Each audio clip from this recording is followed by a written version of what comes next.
To describe an action in progress, whose beginning and completion are not known. I am writing letters. The child is weeping. The birds are singing.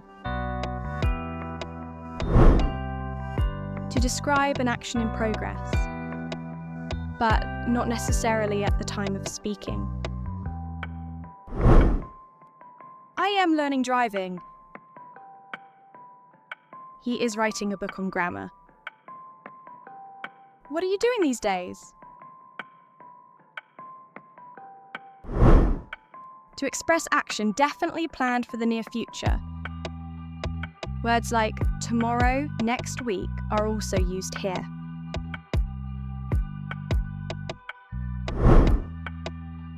Hari is coming here next week. Are you flying to Germany tomorrow?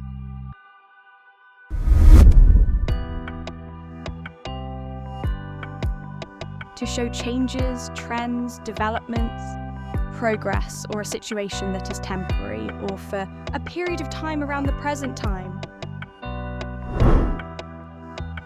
He is spending the summer in Europe. Your handwriting is improving.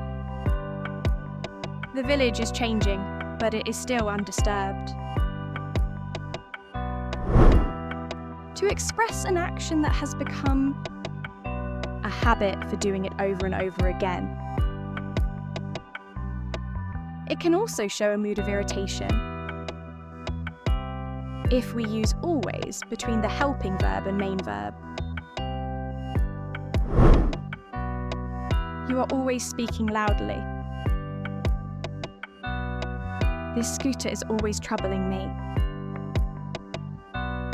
She is always talking on the mobile phone. Mark of identification. Some adverbials like still. In the present time, at this time, nowadays, these days, this evening, now, today,